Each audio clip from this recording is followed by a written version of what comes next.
Welcome to The Source, where we combine the headlines with in-depth conversations with the newsmakers themselves. I'm Pinky Webb. Today on the program, the Philippines successfully completes its latest resupply mission to the BRP Sierra Madre in Ayungin Shoal despite China's attempts to interfere. China is convinced the latest trip did not carry construction materials and was only for humanitarian purposes. And 2 police officers involved in the mistaken identity killing of a Navotas teen cited in contempt and detained in the Senate. Senator Bato de la Rosa joins us in the program.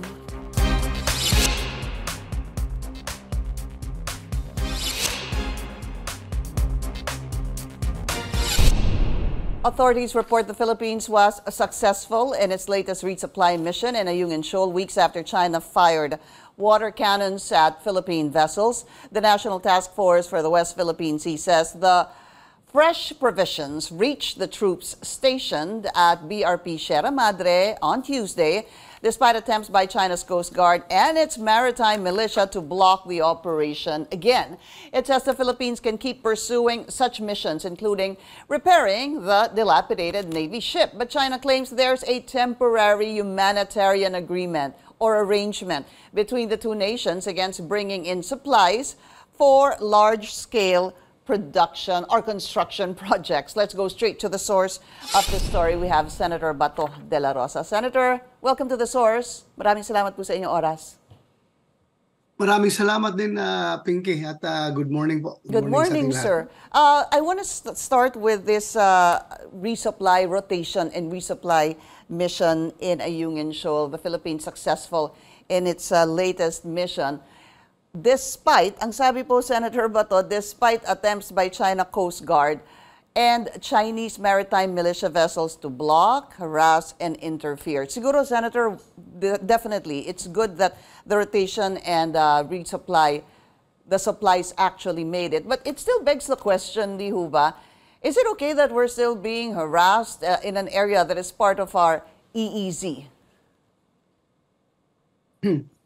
Hindi dapat mangyari yan eh. Kung marespeto yung China,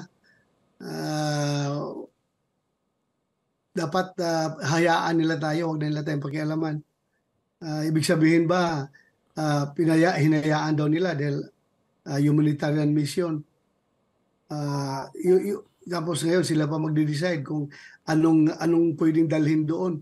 Pagkain lang pwede, tapos mga building yung mga construction materials. Building materials, bawal. Hindi maganda yun. Hindi maganda. Well, yun na nga po eh. May bago pong lumabas na it appears that it was successful, sir, dahil daw ang pinadala natin ay supplies at hindi construction materials. Yun ho bang pagdala natin, kung ano man ang gusto natin dalhin sa BRP Sierra Madre, kailangan ho ba may pagtatanggap o go signal ng China? Sino sila?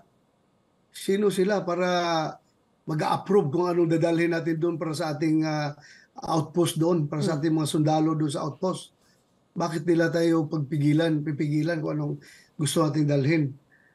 Halata talaga na yung kanilang pagpipili kung ano lang ang pwedeng madala doon is advancement of their own position. No? Gusto nila talaga na masira yung barko natin Sierra Madre para pag nasira na yan, magiba, wala na tayong matitirahan at sila na ang papalit sa atin, agawin na nila yan. So yun naman talagang motibo nila. Bakit ayaw nilang ma-improve yung ating BRP Sierra Madre doon? Para masira, tuloy yung masira. Pag nasira, wala na matitirahan natin tropa, sila na ang magmamayari, kukunin na nila yan. Kailangan ho para hinihintay na lang ho ba para mag-decay, kumbaga, itong BRP Sierra Madre. Senator Bato, what do you say though to the statement made by Ambassador Wang Zhilian? Ang sinasabi niya kasi there's a special arrangement for this. Basically, he was even asked follow-up questions, pero ang basic thought was, kaya po nakarating doon yung supplies dahil supplies po yun. Dahil daw meron daw special arrangement. Unang-una, sir, meron daw commitment, allegedly, na tanggalin yung BRP Sierra Madre. Ngayon naman, meron daw special arrangement. Once and for all, I mean, how are we even supposed to know? And is this something that we should accept? No, hindi na ako niniwala sa tao na yan. Mahilig mag-double talk yan eh. O para palaging double talk yung sasabi ng tao na yan. Hindi na ako niniwala dyan. Iba yung sinasabi tapos ibang ginagawa. Sino bang maniwala sa mga tao na ganyan? Kailangan ho ba, palagay nyo, pangalanan na, sir? Kasi si President GMA has denied this supposed commitment. Imposible naman po kay Pinoy. Si E.S. Medialdea, sir, nagsalita din kahapon during an interview and sinabi niya hindi totoo yun. There was no promise by former President Duterte to remove the BRP Sierra Madre. Is this something that still needs to be discussed, sir? Or do you feel that... sorry, idagdag ko na rin po bago ko makalimutan. Si President Marcos sinabi rin na if there is, I'm rescinding it. I mean, do you feel, sir, what is this? Is this Saiwar? Are we being put on the defensive, sir? Dahil po sa nangyari nung 2 weeks ago na pag-water cannon ng ating mga barko? Alata man yan na puro panluloko yung kanilang ginagawa. Hindi tayo maniwala dyan sa mga tao na yan. Tama na. Wala.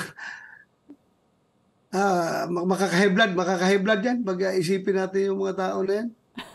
Wala na tayo makukuha dyan sa kanila. Puro kanila sariling interest na talaga ang gusto nila. So tayo naman, we have to protect our own interest dyan sa area na yan. So all we have to do is siguruhin natin na yung ating mga Coast Guard doon ay safe at hindi basta-bastang mabubuli nila. So maghanap tayo ng paraan kung paano masuportahan natin yung ating mga tao doon sa West Philippine Sea. Paano ho natin masusuportahan? There's meron pong suggestion si Senator Chis Escudero. I had him about a week ago. Sabi niya, he wants to put 100 million pesos initially para po sa isang struktura sa Ayungin Shoal. Sabi po ni Senate Minority Leader Coco Pimentel, I think he supports this, he said, pero para sa kanya, pwede daw shelter for fishermen or halfway house daw po for research vehicles. Para ho sa inyo, number one, do you agree, do you support moves to put up a structure there sa Ayungin Shoal? At kung oo po, ano pong klaseng struktura para sa inyo? Yung struktura, oo, suportado ko yan. Mas maganda nga kung malagyan natin yung, kasi kawawa naman yung mga marines natin doon, no? Nandoon sa kalawang na barko.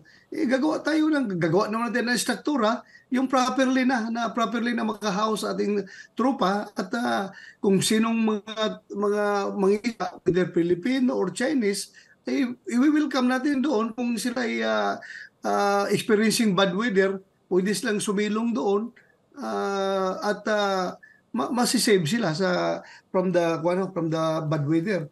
So, suportado ko po yun, yung panukala ni Senator Chis na maggawa tayo ng struktura doon.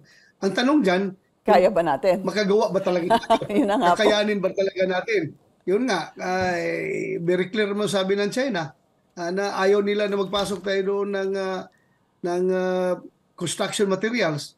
I-try natin. Kung haharang sila, tingnan natin. So dapat gawin na po natin to. Tingnan na lang natin kung ano magiging epekto or how China will react. Is that what you're saying, sir? Yes, gawin natin. Kung bubumbahin pa rin nila tayo. And let's do it. Okay, we're gonna leave this issue sa Ayungin Shoal, sir.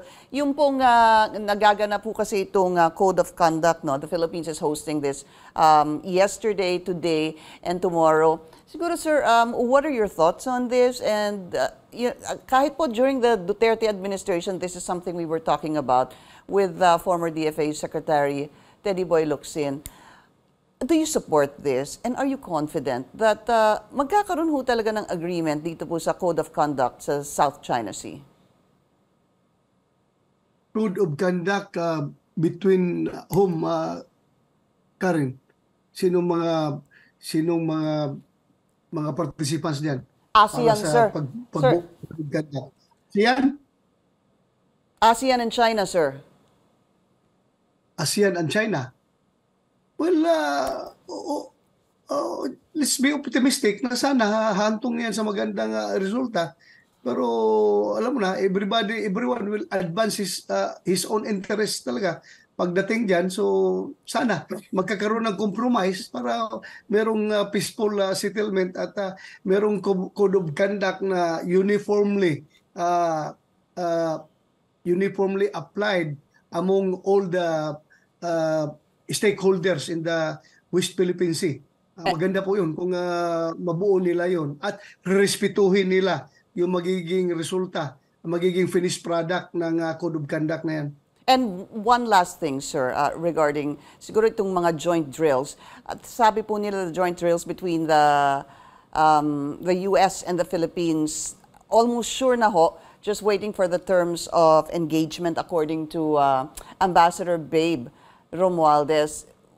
Ano ho para sa inyo ang possible effect ng joint drills with the US and how soon should this happen? Well, for me, kung gagawin nila yan doon banda sa West Philippines, maganda. Maganda yan. That will strengthen our claim at hindi naman siguro nila sila basta-bastang magre-react no, kapag kasama na dyan sa drill yung US. Maganda po yun. Maganda yun. I support that move na magkakaroon to ng joint military drills pag doon banda sa West Philippine Sea. Mas maganda po yun. Okay. Senator Bato de la Rosa, you headed the hearing on the public order as chairman of Public Order and Dangerous Drugs yesterday. Ano po? At medyo talagang napikon ho kayo dahil yung ilang mga pulis doon po sa kaso ni Jemboy ay ayaw pong magbigay ng sagot sa ilan sa inyong mga tanong. We will be discussing that after the break. This is The Source on CNN Philippines. Please stay tuned.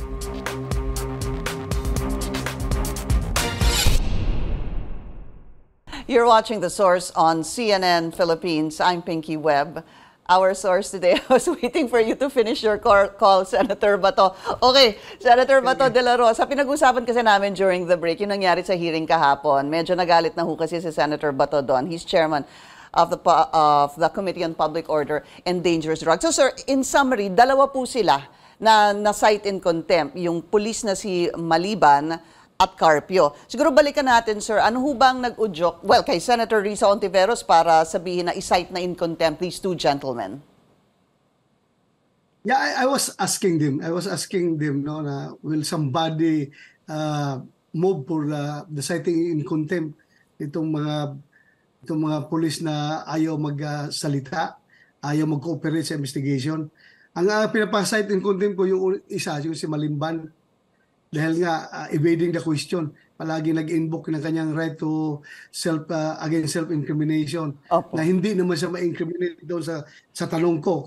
Kung incriminating yung tanong ko, pwede ko siguro i-consider yun. Pero hindi man siya ma-incriminate dahil nga sinabi na nga ng team leader niya na siya ang una nagpaputok silang lahat.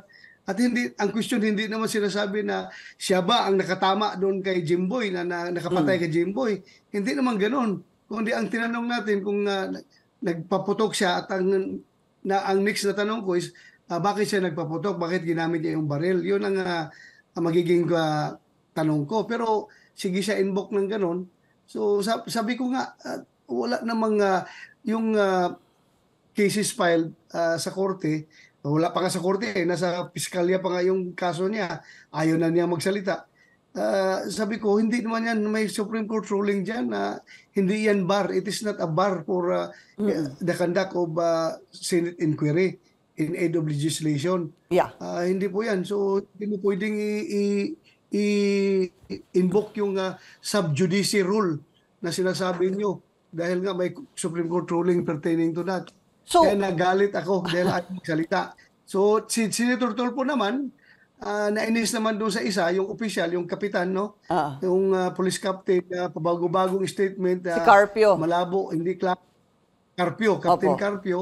So sinama na rin niya, pinapakontempt yung si Carpio. So dalawa sila doon ngayon na sinite in contempt namin at nandun, nakakulong ngayon sa baba ng Senado. Tapos, kahit nung umpisa, sir, dahil alam naman natin, nung nag-umpisa po yung hearing, it started dito po sa ambush ni Apari Vice Mayor Alameda. I'll go to that a little later on. There were so many parts there na napansin nyo, Senator Bato, na nakatungo po yung mga pulis, hindi ho ba? At yung iba nga, marami sa kanila naka-face mask pa. To which I think Senator Risa was saying, tanggalin niyo yung face mask, gentlemen, magharap-harap tayo.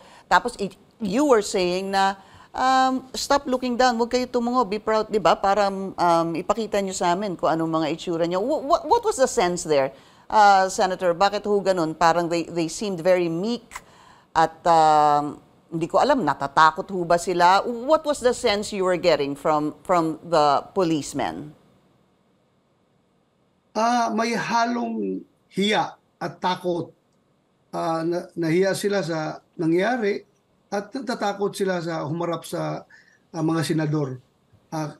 Ako nga noon, Chief PNP na ako, 4-star general ako, natatakot nga ako humarap sa mga senador. How much more yung isang ordinaryong non-commissioned police officer pag humarap sa Senado. So may halong takot talaga. So I advise them na nakasuot pa naman sila ng uniforme. Pangiting na, nakaslout sila at parang nahihiya. Sabi ko, be proud with your uniform. You stand erect at huwag kayong patungo-tungo dyan dahil pangitingnan. And what did you find out so far during that hearing, sir? Was it clear? Tumalon ho ba si Jemboy at pinaputokan nila? Pinaputokan ho ba nila kaya tumalon si Jemboy? What was clear during that hearing? Not yet clear, Karen, no? Pinky, not yet clear. Kasi nga, kukunting oras lang yung naubos kasi yung oras namin doon sa Vice Mayor ng Apare, yung killing ng Vice Mayor ng Apare at yung kasama niya. Kaya kukunti lang naiwan bago mag-start yung aming session. So, sinuspend ko na yung hearing. But initially, ang nakuha nating informasyon, hindi pa namin narinig yung side ng nung Sunny Boy na buhay noon na nandoon.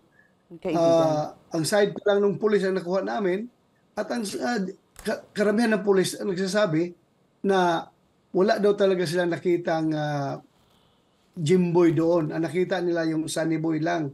At nakita na yung Sunny Boy, nagpaputok si Malimban sa tubig para ang sort of warning shot na takutin para hindi tumakbo. So ganun ang ginawa nila. Yung Jimboy hindi nila nakita doon sa bangka. Isa lang nakita nila si Sunny Boy. Si Sunny Boy yung kaibigan, sir. Si Sunny Boy yung kaibigan ni Jemboy. Yung dalawa ho sila doon sa bangka eh. Hindi ho ba? Para po, it's clear. Si Sunny Boy po yung kasama niya sa bangka? Yes, Sunny Boy yung kasama niya sa bangka. Dalawa sila eh. Yung nandoon na isa, yun daw ang tinakot nila na huwag tumakbo.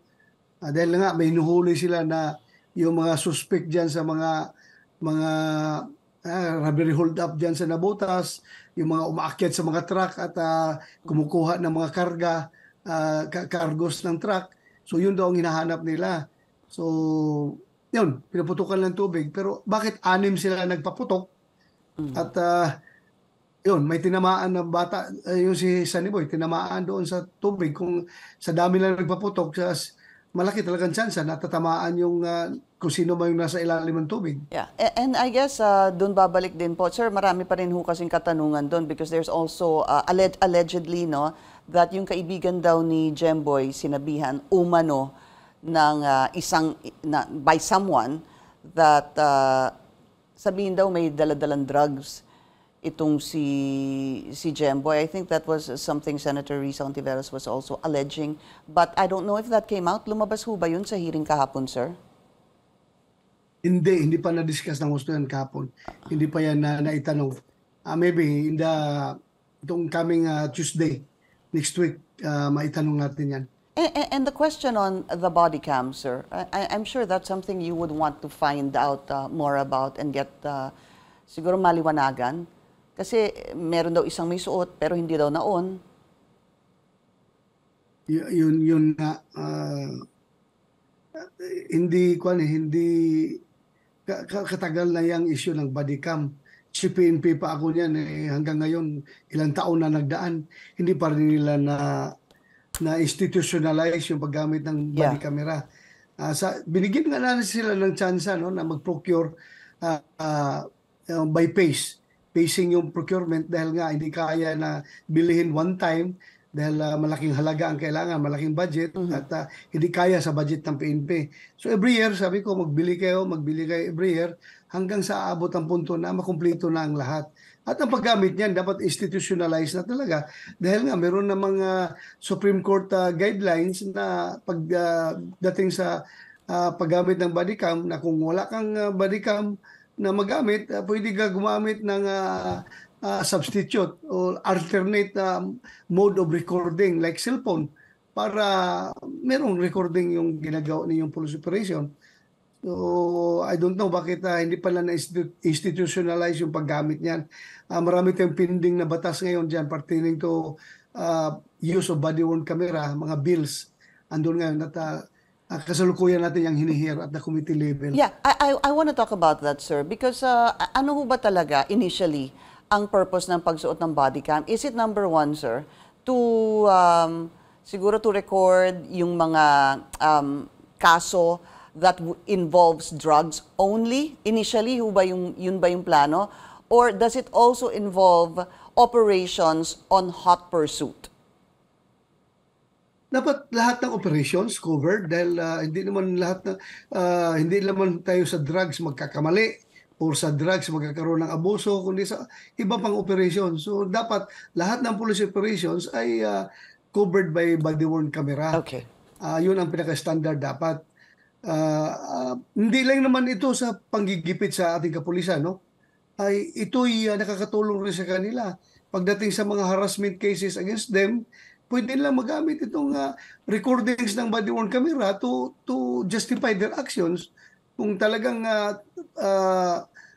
their actions were justified.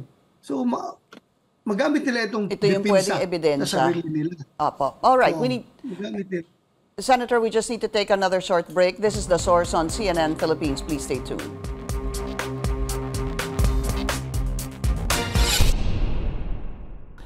All right, you're watching The Source on CNN Philippines. I'm Pinky Webb. We're talking about body cams, and our source today is Senator Bato de la Rosa. Senator, I just want to bring this in, no? There was a data from the spokesperson of the PNP. Ang sinabi daw, out of the 45,000 personnel ng PNP na dapat may body cam, sa ngayon, 2,700 pa lang daw ang available. So I guess the question, sir, is bakit po napakaliit, number one? At ano ho ang kailangan gawin para kahit papano mapuna naman o ma-increase itong 2,700 body cams, sir? Well, in the preparation of their budget, dapat ilagay na nila yan kung anong kailangan nilang budget para sa procurement ng body-worn camera. Alam nila na kailangan nila yan. Bakit hindi nila nilalagay sa budget? I don't know kung bakit baka hindi na priority. Kung gano'n. Or nilalagay ng PNP sa budget pero pagdating sa DBM baka ini-slash dahil hindi priority spending as para sa DBM is concerned. So either way. Dahil nga pagdating dito sa Senado, very supportive naman tayo. Pag nakita natin yung budget na yan, poprotektahan natin yan. Hindi yan matanggal, hindi yan maslas. Yeah. Kailangan nila yan. So, Senator, siguro sa last question, dahil budget season naman po ngayon, will you siguro push and make sure that there could be a possible commitment from the PNP on a number or thousands of body cams to be purchased po sa susunod na taon? Meron ho ba kayong plano na sabihin, I don't know, maybe in terms of numbers, by 2024, kailangan merong additional 10,000 na body cams ang police? Well, before I can call them out about the body cam, titingnan ko muna kung magkano yung naka-program nila ngayon na pondo intended for procurement of body-worn camera. Titingnan ko muna. Pagtingin kong kukunti, then maybe I will move for the increase Higher budget of that budget para madagdagan. Okay. Sir, when is the next hearing? Dito po kay sa Vice Mayor, sa ambush ni Vice Mayor Alameda, tsaka dito po kay Jemboy? Yung kay Vice Mayor Alameda, in-adjourn ko na. Pero sabi ko, I'm willing to reopen the investigation kapag nahuli na yung dalawang person of interest, no? Yung suspect doon, yung may-ari ng van na ginamit, at saka yung Okay. gumamit ng pick-up na pula na monitor na nakabuntot palagi, nakatail sa van ng mga victims. Nagsipaglayasan ito eh. Naglayas yung may-ari ng van, pero yung may-ari ng gumamit ng pick-up na pula was reportedly abducted. Na-abduct daw. So sabi ko, pag nag-surface yung either of the two, ay pwede ako mag-reopen ng hearing. Okay. So it is scheduled, no, yung continuation ng Jimboy killing ngayong Tuesday, next week. Next week, Tuesday. Continuation. All right. Senator Bato de la Rosa, sir, thank you so much for your time. Good to see you again, sir. Salamat, Thank Pinky. you. Thank you. And thank you for joining us here on The Source. I'm Pinky Webb. You're watching CNN Philippines.